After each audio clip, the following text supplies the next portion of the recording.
से शुरू करो। मेरे गौसे पाक रहमतुल्लाह अलैह फरमाते हैं, कारी साहब ये मुझे छठा पारा भी आता है, अत्ता के अलहम से लेकर 18 पारे मेरे गौसे पाक रहमतुल्लाह अलैह वहाँ कारी साहब को सुना देते हैं। कारी साहब हैरान होते हैं, कहा बेटा ये वजह क्या है, यहाँ कोई नजदीक मदरसा नहीं, ये 18 सिपारे कहाँ से हिफाज किए? अरे एक ही मरतबा अपने 18 सिपारे बगैर गलती के कैसे सुना दिए? अजीब बात है, कहाँ पढ़ते रहे, छोटी सी उम्र है, वजह क्या है? अब गौसे आजम रहमतुल्लाह अलैह तेरे और मेरे भी क्या जवाब देते हैं? कहा सुनो कारी साहब ये बात ये है, मैं जब अपनी माँ के पेट के अंदर था, मेरी माँ जो है 18 सिपारों की हाफिजा है, वो 18 सिपारों की तिलावत किया करती थी, और उसके बाद मैं जब गोद में आया मेरी माँ रोजाना 18 सिपारों की तिलावत करती थी। तेरे और मेरे पीर क्या फरमाते हैं कि मैंने 18 सिपारे अपने माँ के गोद में रह के और सुन सुन कर मैंने याद कर लिए थे, मैंने सुन सुन के याद कर लिए थे। तो आइए हुजूर गौस पाक रहमतुल्लाह अलैह के जिक्र में आने वालों, वो पीराने पीर, वो मेरे आका, वो मेरे दाता, वो मेरे बाबा, वो मेरे मर्जा, वो मेरे रहबर, वो मेरे आका गौसे आजम रहमतुल्लाह अलैह, उनकी करामात का क्या कहना।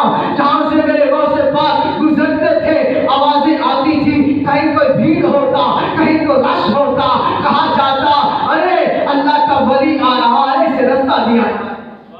ये मेरे गौसे पाक रहमतुल्लाह अलैह कहते हैं, मैं एक मरतबा मस्जिद के अंदर गया, मैंने नमाज शुरू की, क्या होता है? कहते हैं मैं नमाज शुरू करता हूँ, एक जिन एक जो है एक सांप जो है मेरे सामने आ जाता है, जब सजदा किया जाता है वहाँ मुंह खोल के आके बैठ जाता है। मैंने उसे साइड पे करके जब सजदा किया, सजदा करने के बाद वो सांप जो है मेरी एक आस्तीन से दाखिल होता है, दूसरी आस्तीन से निकल जाता है। कहते मैंने जब अपनी नमाज को मुकम्मल किया, मेरे गौसे पाक रहमतुल्लाह अलैह क्या फरमाते हैं, जब मैंने नमाज को मुकम्मल किया उसके बाद वो गायब हो गया, और उसके बाद मैं दूसरी मरतबा जब मस्जिद में आया, मैंने देखा एक शख्स बड़े बड़े आंखें वाला, एक बड़ा बड़ा काला शख्स वहाँ खड़ा था। मैंने देखा कि ये कुछ जिन लगता है, इंसान नहीं लगता। मैंने कहा तू कौन है? कहा मैं जिन हूँ, मैं तो एक सांप के रूप से आपको पहचाने आया था, लेकिन बड़े बड़े मैंने वलियों को पहचान दिया है, लेकिन आज अगर साबित कदमी देगी है तो आपकी देगी है।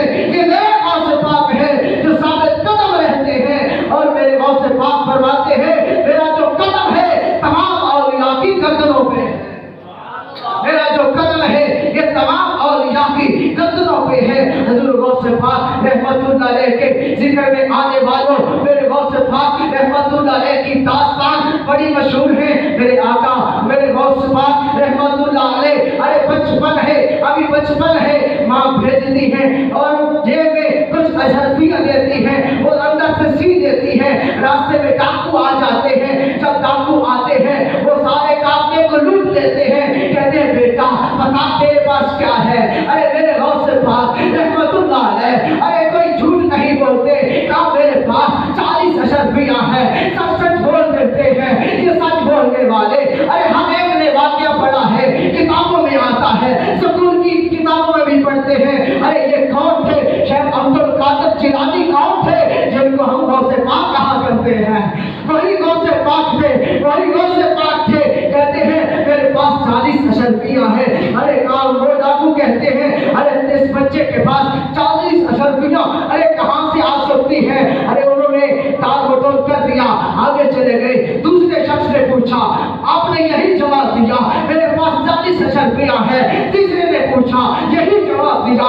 हत्ता के जब वो डाकू इकट्ठे हुए अपने सरदार को बताने लगे, अपने काफले को तो लूट लिया, लेकिन एक शख्स था जो कहता था, छोटा सा बच्चा था, कहता था मेरे पास 40 अशरफियाँ हैं, मेरे पास 40 अशरफियाँ हैं। दूसरा कहता है हाँ हाँ मुझे भी यही कहा था, मेरे पास 40 अशरफियाँ हैं। तीसरा कहता है मुझे भी यही कहा था, मेरे पास 40 अशरफियाँ हैं। अरे काफले का सरदार कहने लगा, अरे फिर तुमने उसकी तलाशी क्यों न ली? कहते हैं अरे वो छोटा था, हमने कहा ऐसे झूठ बोलता है, ऐसे मजाक हमसे कर रहा है, उसके पास इतने कीमती कीमत कहाँ से आ सकती है?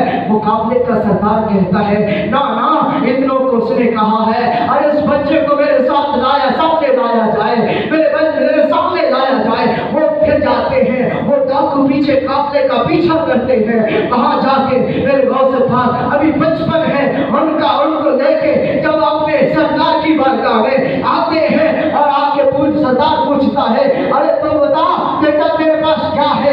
कहा मेरे पास 40 अशर्फियां हैं। कहा फिर कहाँ है? कहा इस कुर्ते के पिछली साइड पे मेरी माँ ने सी दी थी। कहा अच्छा, इतनी कीमती रकम कोई सच नहीं बोलता, लोग झूठ बोल जाते हैं। आपने झूठ क्यों ना बोला?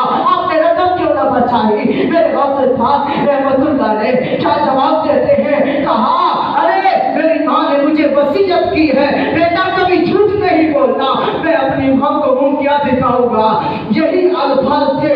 डाकुओं के सरदार को बड़ी इतनी रिक्कत हुई, डाकुओं का सरदार सुन के परेशान हो जाता है और हैरान पर होके अपनी आंखों से आंसू बहाने लग जाता है और उसके बाद कहता है अरे बेटे तूने तो मेरी आंखें ही खोल दी है, तूने तो मेरी आंखें ही खोल दी है। अगर तूने अपनी माँ से किया हुआ वादा वफा किया है और उसकी इतनी पासदारी करता है, लेकिन हम तो उस खालिके कायनात का, उस खालिके कायनात का अल्लाह की कितनी नाफरमानी करते हैं, हमें कोई परवाह नहीं होती। अरे फिर हमारा क्या बनेगा? उसकी आंखें खुल जाती हैं।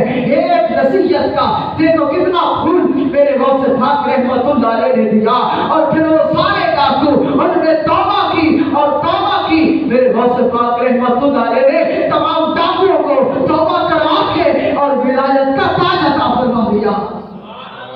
ये मेरे गौसे आजम रहमतुल्लाह अलैह हैं। मेरे गौसे आजम रहमतुल्लाह अलैह के जिक्र में आने वालों, मेरे गौसे पाक रहमतुल्लाह अलैह की करामत बहुत कसीर है। एक आपकी मुरीदनी कहीं पहाड़ की तरफ जा रही थी तो रास्ते में डाकुओं ने उसका पीछा किया। एक वहां का जो फासिक शख्स था उसने उसपे पकड़ लिया। अब वो जब मुरीदनी पकड़ी जाती है वो मेरे पीर को पुकारती है, अल मदद या गौस, अल मदद या गौस कहती है। जब मेरे पीर को मदद के लिए पुकारती है, मेरे पीर गौसे पाक रहमतुल्लाह अलैह अपने मदरसे में बैठे वुजू फरमा रहे थे, जूते पीछे पड़े थे।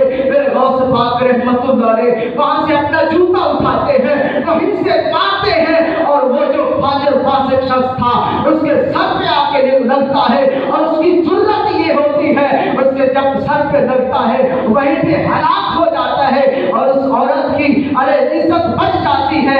और मेरे गौसे पाक रहमतुल्लाह अलैह के ये बाजू में इतनी जुर्रत कैसे आई?